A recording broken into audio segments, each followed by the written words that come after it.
December 18, 1965, Brother Branham and his family embark on a long journey to Jeffersonville, where they plan to spend their Christmas holidays. Brother Branham was driving this Ford station wagon. Inside was his wife Meta and his two children, Sarah and Joseph, while Billy Paul was driving this Chevrolet with his wife and two boys. We are exactly 6 in the morning.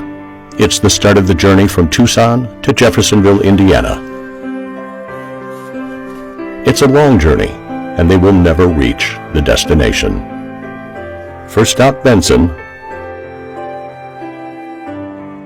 then Alamogordo. This American city is in Otero County, state of New Mexico. It is in this city that they take their breakfast, but the journey is still long.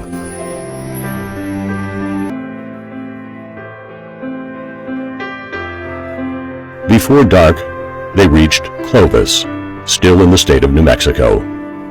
This stop is important because it will be the last before the fatal destiny.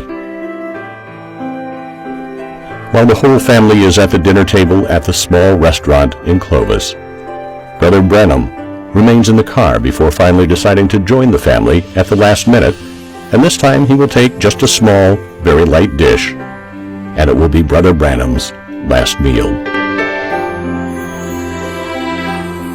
Upon leaving the restaurant, Brother Branham orders his youngest son, Joseph, to ride in Billy Paul's car. William Branham and his family leave Clovis and resume their journey.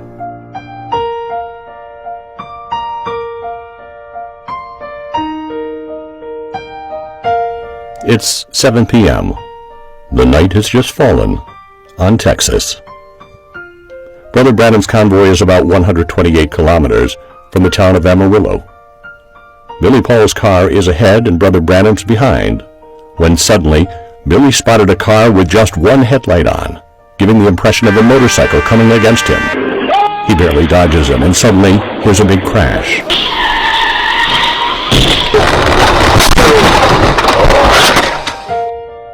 It's the collision. The inevitable has just happened. An older model 1961 Chevrolet, driven by a drunk boy of about 17 years, has just hit the car of the prophet. The accident is serious. Brother Branham finds himself between life and death, his head passing through the windshield, his left arm and elbow stuck in the door, and his leg wrapped around the axis of the steering wheel. Meta, on the other side, found herself under the dashboard, on the right side of the car, almost dead. But Brother Branham took this hand and ran it back through the windshield and said, "Put her hand in mine." And he prayed something like this: "Lord, help us in our hour of need. Don't let Mommy die." And Sister Branham came to life.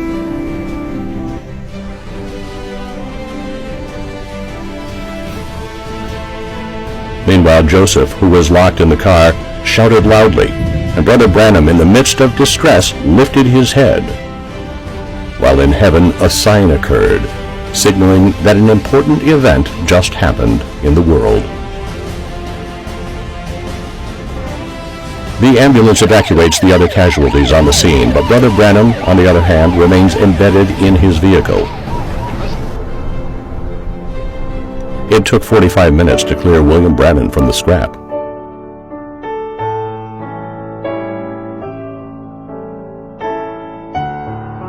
Once free, he was rushed to the intensive care ward of Friona Hospital. Due to the seriousness of his condition, he was transferred to the Amarillo Hospital 15 kilometers from here. He spent nearly a week in this hospital, where the doctors did everything trying to save his life. During this dark moment, Christians gathered around the world to intercede and pray for Brother Branham, who made the trip. In the waiting room of the intensive care unit, brothers and sisters prayed and sang songs that the prophet loved so much in his life. I go in the intensive care unit and they've just brought Brother Branham out of the operating room. They've got Brother Branham in traction, this arm and his leg, and they've done a tracheotomy on him. And they tell me they've not get him to respond. He hadn't done anything. And I woke up there and I began to talk to Brother Branham, and I said, Brother Branham, speak the word. He don't respond to anything else. Nothing. I break down and I start crying. And I start singing. On the wings of a snow white dove, God sends his pure, sweet love. And Brother Branham opens his eyes and smiles. The nurse gets all excited. He's awake, he's awake, he's responding. I go ahead and finish the course, and I tell Brother Branham about seeing the moon. And when I do, he tries to sit up in bed. And he shouts something. But instead of it coming out through his vocal cords, it comes out through tracheotomy. I do not know what he was trying to say. That was the last utterance that Brother Branham made, as far as I know.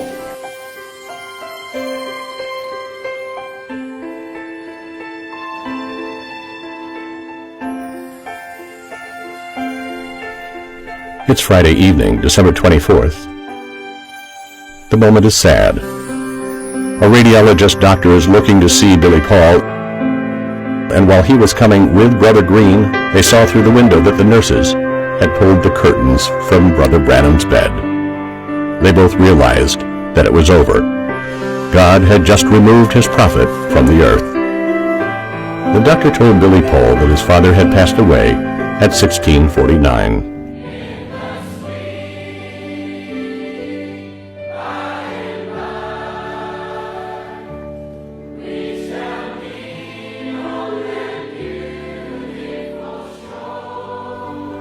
It was Peary Green who brought the sad news to the brothers gathered outside. The sun had just set on the western sky, and an extraordinary sign was visible to the naked eye.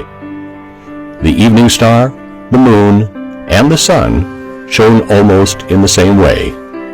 The three heavenly bodies were so close to each other. He was born under a sign, and he died under a sign.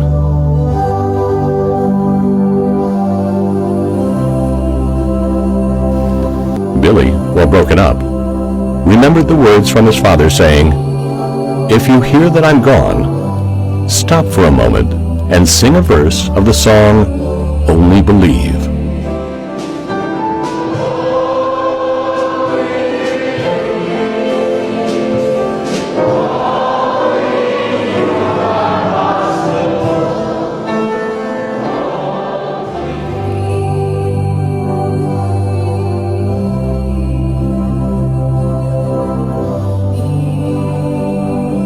Thoughts and memories passed through the minds. The prophet is gone. What remains for the world besides the judgment? If you can believe the Sodom sign of Luke, is he from? William Marion Branham's body was transported to Jeffersonville, and Wednesday, December 29th, 1965, was the day of the funeral.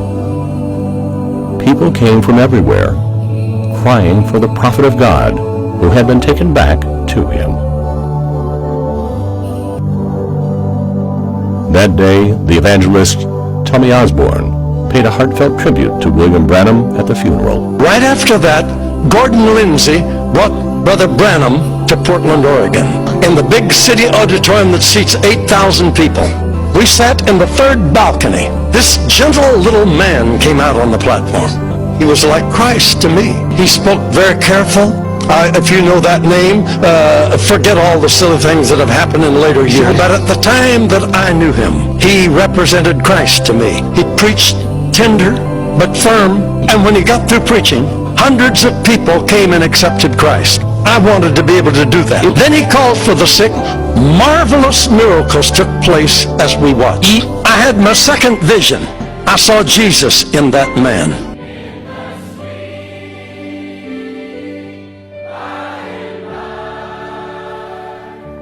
Brother Branham's body rests behind this grave here at Eastern Cemetery in Jeffersonville, Indiana. Believers from all over the world come by dozens every year to visit his tomb, where great supernatural signs continue to be seen to this day.